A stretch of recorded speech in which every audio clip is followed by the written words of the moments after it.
Welcome to அம்மா சமையல் ஆரோக்கியம். இன்றைக்கி எங்கள் வீட்டில் வந்து நாட்டுக்கோழி தண்ணி குழம்பு.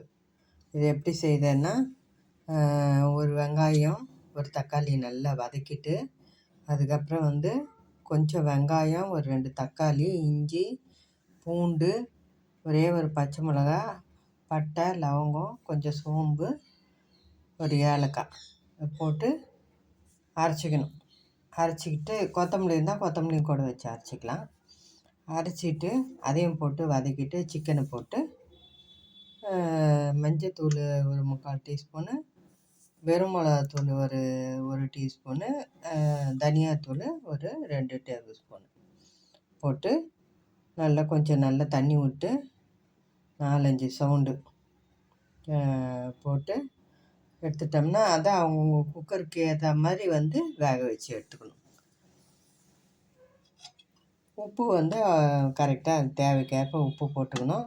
எண்ணெய் வந்து ஒரு 2 டீஸ்பூன் எண்ணெய் தான் விட்டேன் நான். ஏன்னா இதுலேயே வந்து நல்லா எண்ணெய் விட்டுது. அதனால் சூப்பரான நாட்டுக்கோழி குழம்பு எங்கள் வீட்டில் இன்றைக்கி.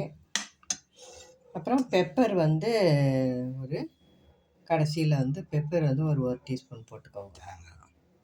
தேங்காய் தேவைப்படுறவங்க போட்டுக்கலாம். இதில் நான் தேங்காய் போடல. தேங்காய் வந்து தேவைப்படுறவங்க போட்டுக்கலாம். சுட சுட சாதம் ரைஸ் குக்கரில் 1:3. இது வந்து நல்லா ரசம் கொதிக்க வந்து தக்காளி ரசம் சூப்பராக. இது வந்து நாட்டுக்கோழி மிளகு வறுவல்.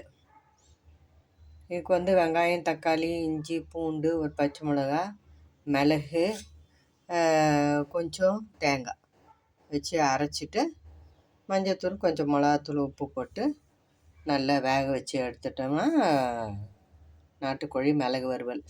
இதில் வந்து காரத்தை விட மிளகா காரத்தை விட மிளகு காரம் கொஞ்சம் ஜாஸ்தி வச்சுக்கணும். தனியாத்தூள் கொஞ்சம் ஜாஸ்தி போட்டுக்கணும். மிளகாத்தூள் கம்மியாக போட்டுக்கணும். எண்ணெய் வந்து ஒரு 3 டேபிள் ஸ்பூன் எண்ணெய் ஊற்றி நல்லா இந்த மாதிரி ட்ரை வறுவல் இது எல்லாம் சாப்பிட்டுட்டாங்க. அது மிச்சம் இருக்குது. அதனால் வந்து கம்மியாக இருக்குது. இந்த மாதிரி செய்து சாப்பிட்டா அந்த மழைக்கு நல்லது, சளி பிடிக்காது, நல்ல டேஸ்டியாகவும் இருக்கும் நாட்டுக்கோழி. இதுதான் இன்றைக்கி. கூட வந்து முட்டை. இன்றைக்கி ஸ்பெஷல் வந்து இதுதான் எங்கள் வீட்டில். சூப்பராக இருக்கும் அந்த தண்ணி குழம்பும் அந்த மிளகு வறுவலும் கோழி. இந்த வீடியோ வந்து உங்களுக்கும் பிடிச்சிருக்கோன்னு நம்புகிறேன்.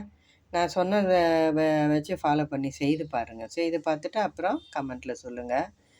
அப்போ தான் வந்து உங்களுக்கு அந்த டேஸ்ட்டு தெரியும். நான் என்ன சொன்னேன், என்ன அரைக்க சொன்னேன் அப்படின்றதெல்லாம்.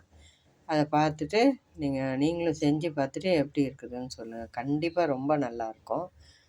இதுக்கும் கொஞ்சம் வந்து பட்டை, கொஞ்சம் சோம்பு, லவங்கம் வச்சு அரைச்சியே வந்து போட்டுடணும். இப்போ வாய்க்கு அம்பிடாது. தாளிக்க நினைக்கிறவங்க தாளிச்சிக்கோங்க. இல்லை அதுலேயே அரைச்சி போட்டிங்கன்னா இன்னும் சூப்பராக இருக்கும். மிளகும் வைக்கிறதுனால அருமையாக இருக்கும் டேஸ்ட்டு. செய்து பாருங்கள். செய்து பார்த்துட்டு எப்படி இருக்குதுன்னு சொல்லுங்கள். இந்த சமையல் உங்களுக்கு பிடிச்சிருக்கோன்னு நம்புகிறேன். பிடிச்சிருந்தா லைக் பண்ணுங்கள், ஷேர் பண்ணுங்கள், எங்கள் சேனல் சப்ஸ்கிரைப் பண்ணுங்கள். தேங்க்ஸ் ஃபார் வாட்சிங்.